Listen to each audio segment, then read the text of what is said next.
Cebu-based fuel retailer TopLine debuted at the Philippine Stock Exchange about 15 minutes ago, and its listing price is at 31 centavos per share. With us now for more is Eugene Erik Lim, Chairman, President, and CEO of TopLine, live from the Philippine Stock Exchange. Congratulations, Erik. Maayong buntag.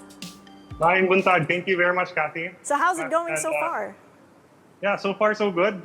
We just finished our the bell ringing, and I remembered in our last interview you mentioned see you at the bell ringing. So yeah, yes, here we are. Here we are in a hybrid setup. I was pretty amazed that you also brought in your Cebu colleagues in a hybrid setup of an IPO launch. But you know, you've listed at a time of great market volatility. No regrets? Yeah.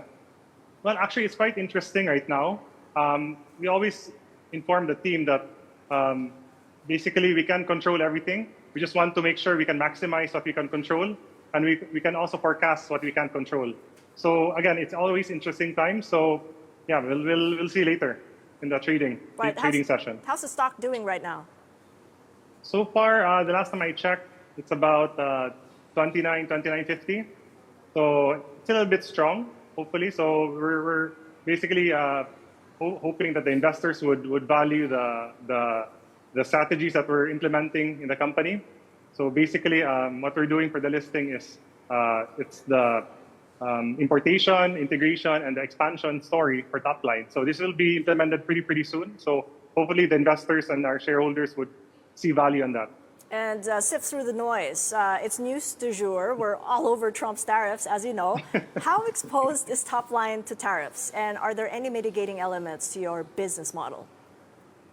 Actually, it's quite unique if you really think about it. If you look at different countries, it would really depend on which country you're into. So the Philippines is taxed not really very high. So that's probably one of the bright spots here in the Philippines.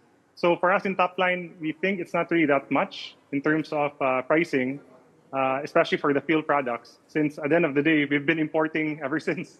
So the Philippines is a net importing country. So yeah, so fundamentals are still there. So we're still quite excited for this listing. Well, on that fundamentals, you mentioned the fundamentals. Crude oil has fallen below $60 a barrel. That's the lowest since 2021 because of the tariff-led recession fears. So what do you make of the confluence of these factors? On the one hand, you've got lower crude, meaning cheaper importations, but on the other, a U.S. recession that could mean a global slowdown for all. Yeah, I think it's more about compartmentalization, Kathy. So if you look at the inflation numbers last month, I think the government gave us a really good numbers, quite low.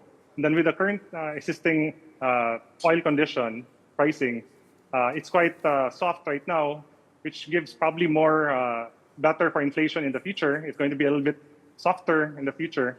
So if you think about different scenarios as to the tariffs, so it would really depend on which industry you're into. But so far for us, since we have a very good pricing strategy, it's either the price of oil will go up and go down. We're still fine with that. All right. Well, all the best, Erik, and on your way back to Cebu and promote all those plans.